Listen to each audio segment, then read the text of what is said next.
Hey friends, welcome back. Today we're going to do issue 15 of The Silencer by DC Comics. We're nearing the end. Three issues after this one. And then unfortunately the series is done. Let's dive in. I have something to say, of course. So we are here at the Gulf of Mexico. And there's a lot of sharks in here. And it seems that this... construction, this boat is there is a genetics lab that Talia wants to erase. There's a lot of body marks here, looking out for whatever. There's a lot of guards, a lot of weaponry, and then we see, this is the trademark of the silencer. I also love these bubble speeches because she is now underwater, although sharks, okay, she's going... So she's infiltrating, and there's a lot of action immediately. So she's killing everyone at sight using her silence powers, throwing that over the water into, sharks. How did she swim? From where? And how did she not get eaten by sharks? I don't know. So before we go further, I have a little bit. This book has a little bit the same problem as the first one. It's more nitpicking from my side. And that is mostly the colors. The colors is, in my opinion, too bright. There's a lot of grayish, bluish, too much white, And there was a big thing in the last issues, and it's here as well. Not as much as the last issue, but still too much, in my opinion. There needs to be more different colors to balance that. Otherwise, it's all too, the same monotone, not monotone, but same colors. Again, a little bit nitpicking here, but yeah, I noticed that a lot, so it was a sore thing in my eye, still is. Moving on. So these guys are noticing her, and it says, intruder spot, and then they're shooting at her. But before she can do anything, these guys are getting zapped, obliterated into bits, and I love all these detail. I like the artist because the artist does a lot of detail and very kinetic stuff that I always appreciate in comics. And then, but nobody's there, and they say, "Hey, who else is there?" We don't get an answer for now. So she jumps in and kills these people with gruesome effects, and that's cool. So, but it's none other than Reyes. Now, Reyes is a character that we've seen a couple of times in the other comics. I like Reyes. I love his costume. It's a cool design, I think, with the colors and everything on else. And they are genetically brothers. And going back to that a little bit later, his powers is that he cannot be seen, just like Silencer's powers that she cannot be heard if she's using her power. I like that very much.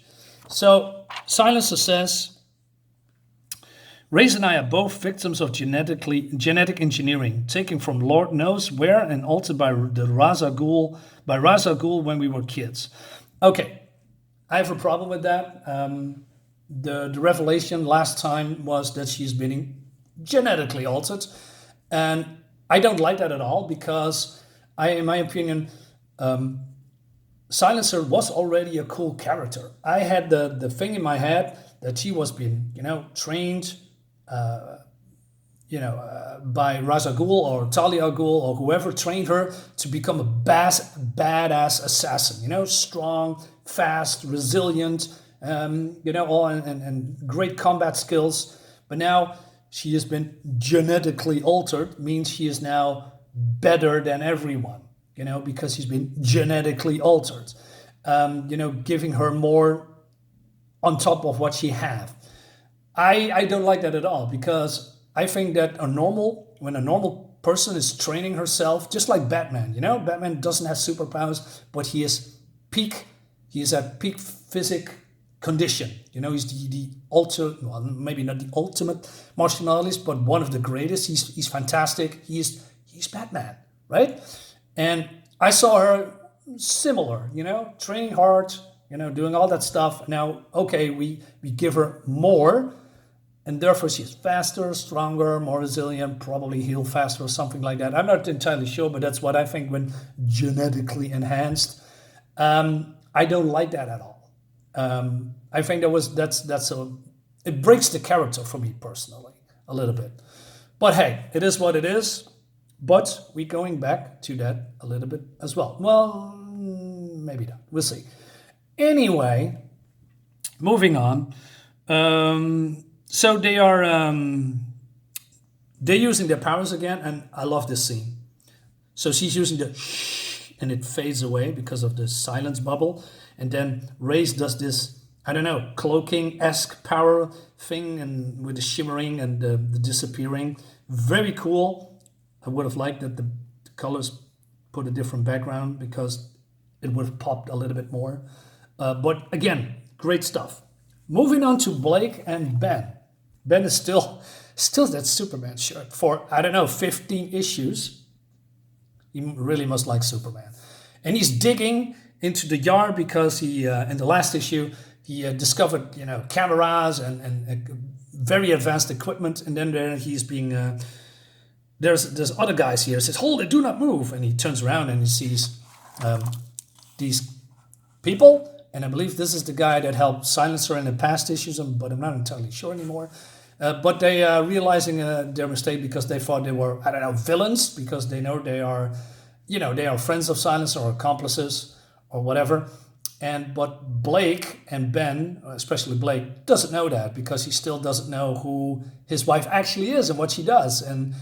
But these guys do. So he runs towards them. He says, hey, wait a damn minute. Who the hell are you? You come into my property with guns? What are you, cops? And they say, well, just domestic security response. We got just an alert. But we are going now. We realize our mistake. But Ben is not having it. He says, hold on. Are you security? Who installed this stuff? Why and when? And he's asking a lot of questions, but these guys cannot tell anything. And he, tried to ease him off and say, hey, listen, it's nothing, we cannot tell. We need to go. Have a nice day. And then, but he also says, if you want to know more, you have to take up with your wife. But then Blake says, well, I got news for you. She's dead. He's tearing up, and my wife is dead. He says, what? And he said, oh, I'm sorry for your loss. And they want to go away, but, his emotions is getting the better of him. And then he attacks this guy, but this guy has a KO spray. Reminds me a little bit of, the 1966 Adam West Batman series when he got the Batman anti-shark repellent spray or something like that. It reminds me. I don't know where I get that from, but it's just, I don't know, it's just funny. So he's going to sleep. Going back to the ship with the Silencer. Silencer, in her, the narrator said, this is a cleaning up. Talia doesn't want a shred of evidence left behind, no genetic samples, no specimens.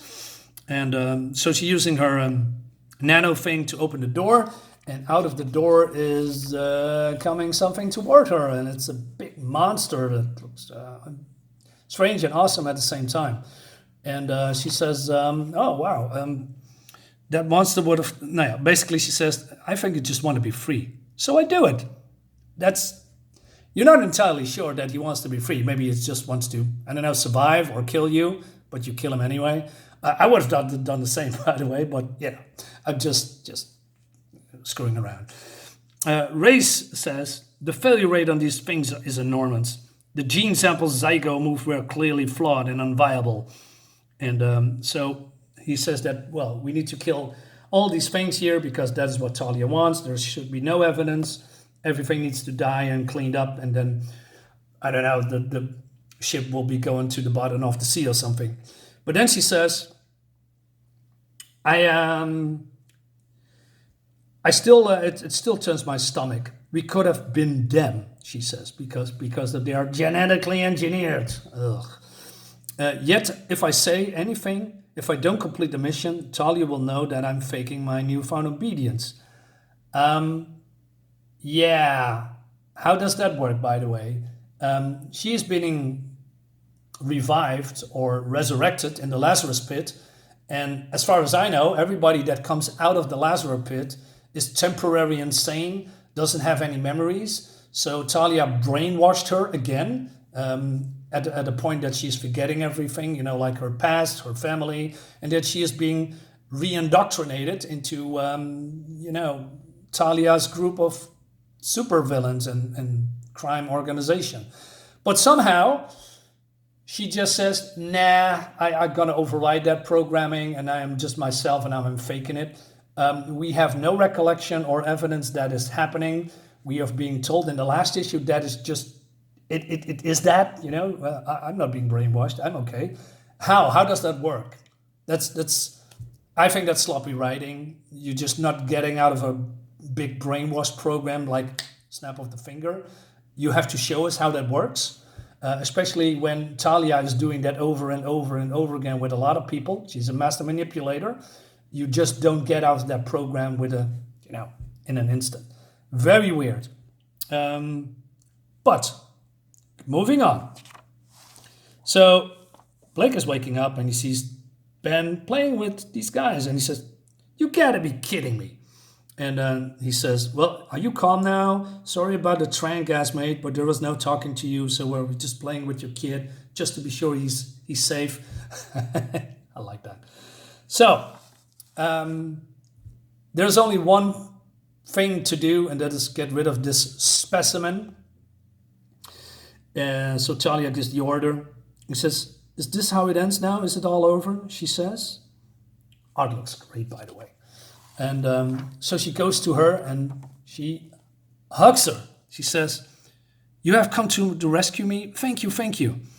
But she has powers. "I can feel a connection between you. You think we're family, sisters." And she said, "What the hell? Some sign of a tactile telepathy? But you are not here to save me. You are here to kill me." And then she's doing, she's attacking... So here we go. So she is attacking Silencer.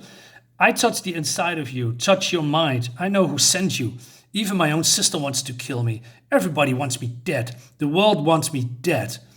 And then she's kicking her in the face. But if you see this, it seems like her foot is, I don't know, going through her head.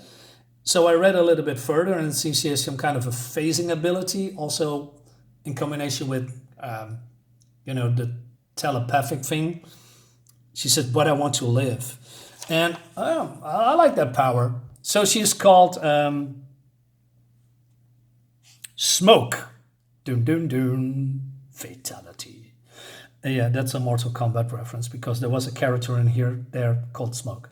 Anyway, her power, some sort of phasing ability. You work for the people who did this to me. You will die. But she's being shot by rays. He says, "Another one? Another brother or another sister? Surprise!" But then she found Ray's because of her telepathic ability, can feel or read his mind. So she's phasing her hand into his chest. I said, brother, how's that invisibility working out for you? And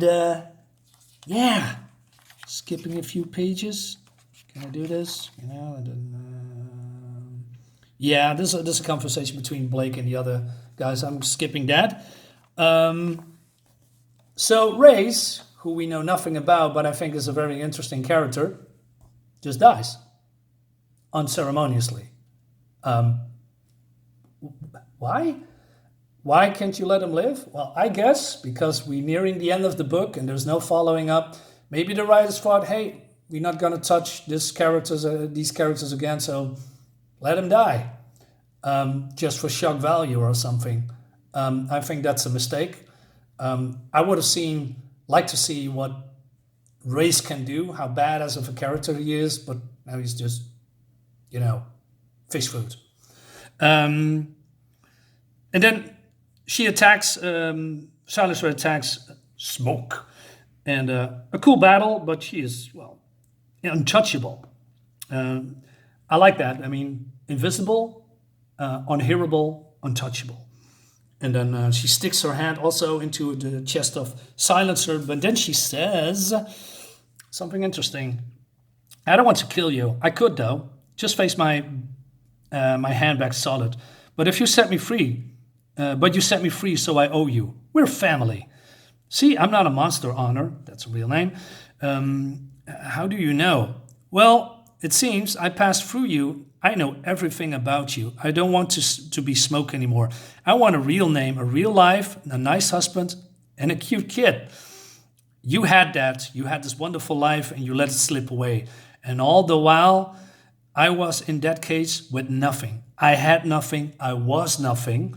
Sisters share honor, and I don't feel like sharing. I'll take what's yours and make it mine. Wow, very cool. I like that a lot. So we see her in the next issue. Cool new villain. There's only one particular problem with that, not with this character, but with the writing. Remember about the fact that I just told you a minute ago that Silencer is faking her, how do you say, her indoctrination, her brainwashing.